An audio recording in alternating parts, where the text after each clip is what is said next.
ఇప్పుడు మనతో మస్తాన్ బి ఐద్వా నెల్లూరు జిల్లా ప్రధాన కార్యదర్శి ఉన్నారు. వారు 14వ జాతీయ మహాసభకు ప్రతినిధిగా ఇక్కడికి వచ్చారు. ఇటీవల రాష్ట్రంలో సంచలనాత్మకమైన ఘటన నెల్లూరులో జరిగింది. గంజాయికి వ్యతిరేకంగా పోరాడుతున్న ఒక యువకుడిని గంజాయి బ్యాచ్ అతి క్రూరంగా ఘోరంగా హత్య చేశారు. దానిపై నెల్లూరు జిల్లా ఆ ప్రధాన కార్యదర్శి అడుగుదాం. నమస్తే అమ్మా. ఇప్పుడు పెంచలయ్య గారు హత్య గంజాయి నేపథ్యంలో జరిగిందా లేదన్నా వ్యక్తిగత కక్షల దృష్టిలో జరిగిందా? అసలు ఏంటి వాస్తవం? పెంచలయ్య గారి హత్య గంజాయి నేపథ్యంలోనే జరిగింది. ఈ పెంచలయ్య గారు అనేటువంటిది దళిత సామాజిక వర్గానికి చెందినటువంటి అబ్బాయి. అతను డివైఎఫ్ఐలో పనిచేస్తున్నాడు. అదేవిధంగా ప్రజానాట్య మండలి కళాకారుడు కూడా.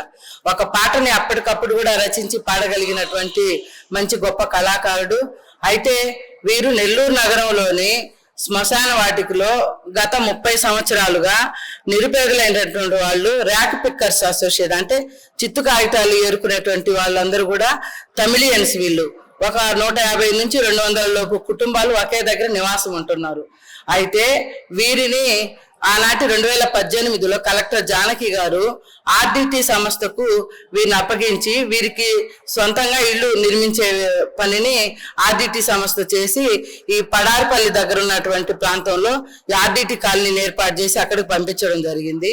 అక్కడికి వెళ్ళిన తర్వాత అది శివారు ప్రాంతంలో ఈ గంజాయి అమ్మకాలు కానీ సొల్యూషన్ వైట్నరు చిన్న పిల్లలు కూడా సేవించి దొంగతనాలు చేయడం కానీ అసాంఘిక కార్యక్రమాలకు పాల్పడుతున్నటువంటి సందర్భంలో పెంచలయ్య అక్కడ ఆర్డిటి కాలనీ అభివృద్ధి కమిటీ అనేటువంటిది ఏర్పాటు చేశారు. ఆ కమిటీకి అతను కార్యదర్శిగా ఉండి అక్కడ ఉన్నటువంటి యువతలందరూ కూడా కూడదీసి ఈ విధంగా మనం గంజాయి సేవించడం కానీ అమ్మడం కానీ దొంగతనాలు చేయడం కానీ కరెక్ట్ అయినటువంటిది కాదు.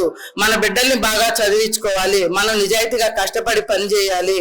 కాబట్టి ఆర్డిటి కాలనీ అందు గంజాయి అమ్మడానికి లేదు అనేటువంటిది అవగాహన సదస్సులు ఏర్పాటు చేయడం కానీ అదేవిధంగా పోలీసు వారి సహకారం తీసుకొచ్చి పోలీసు వారితో అవేర్నెస్ కార్యక్రమాలు చేయించడంలో కానీ అదేవిధంగా ఎవరైనా అటువంటి అసాంఘిక కార్యక్రమాలకు పాల్పడుతున్నా పోలీసు వారికి సమాచారం ఇవ్వడం కానీ జరుగుతూ ఉండింది.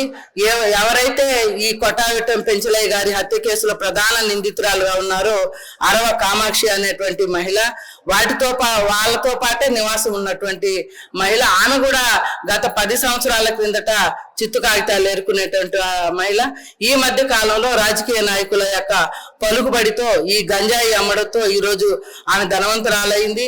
అదేవిధంగా రాజకీయ నాయకుల యొక్క పలుకుబడితోటి ఆమె గంజాయిని అమ్మడం, ఎవరైనా ఎదిరించిన వాళ్ళ మీద దాడులు చేయడం జరిగింది. అదే సందర్భంలో పెంచలయ్య గారి మీద కూడా నవంబర్ 28వ తేదీ సాయంత్రం 4 గంటలకు ఆయనకు 2 కుమారులు, ఒక అబ్బాయి 9వ తరగతి చదువుతున్నాడు, ఇంకొక అబ్బాయి 5వ తరగతి చదువుతున్నాడు. 2 బిడ్డల్ని స్కూటీ మీద తీసుకొని వచ్చే క్రమంలో ఈ గంజాయి మూకలు అడ్డగిచ్చి కన్న బిడ్డల ముందే పెంచలయ్య గారిని హత్య చేయడం జరిగింది. ఈ యొక్క హత్య అనేటువంటిది నెల్లూరు జిల్లాలో ఒక అన్ని సామాజిక వర్గాల్లో అన్ని తరగతుల ప్రజల్లో కూడా ఆశ్చర్యపోయి ఇటువంటి దారుణాలు జరుగుతున్నాయని స్పందించేటువంటి పరిస్థితి వచ్చింది. అదేవిధంగా రాష్ట్ర వ్యాప్తంగా కూడా ఇది పెద్ద ఆందోళన కార్యక్రమాలే. అట్లాగే డిసెంబర్ 2వ తేదీ జిల్లా వ్యాప్త బంద్ నిర్వహిస్తే జోరు వర్షంలో కూడా ప్రజలందరూ కూడా స్వచ్ఛందంగా పాల్గొని బంద్ను జయప్రదం చేశారు. దీని మీద మన అఖిల భారత ప్రజాతంత్ర మహిళా సంఘం కానీ డివైఎఫ్ఐ కానీ ఎస్ఎఫ్ఐ కానీ ప్రజానాట్య మండలి కానీ డ్రగ్స్ వ్యతిరేక పోరాట కమిటీ వేదికగా ఏర్పడి చేసినటువంటి ఆందోళన పోరాటంలో వారి కుటుంబానికి ఇతర రాజకీయాల నుంచి కూడా కొద్దిగా వారి సహకారం అందించడం కానీ అదేవిధంగా మన ప్రజా సంఘాలు కూడా ప్రజల వద్ద అప్పీలు చేసి వారి కుటుంబానికి సహాయపడడం కానీ ఇప్పటి వరకు జరిగింది. కానీ ప్రభుత్వం నుంచి ఆ పెంచలయ్య గారి భార్య దుర్గా అనే అమ్మాయి చాలా చిన్న వయసు, పెంచలయ్యది ప్రేమ వివాహం అయినా చిన్న వయసు అయినా కానీ ఈ రోజు ఆ బిడ్డల్ని పెట్టుకొని ఆ అమ్మాయి నా భర్త యొక్క ఆశయాలను ముందుకు తీసుకెళ్తానని ముందుండి నడుస్తుంది. అదేవిధంగా దుర్గా కూడా అక్కడ ఆర్డిటి కాలనీ మహిళా సంఘం కమిటీకి అధ్యక్షురాలుగా పనిచేస్తుంది.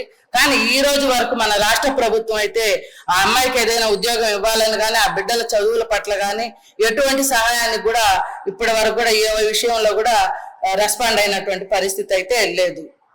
ధన్యవాదాలు.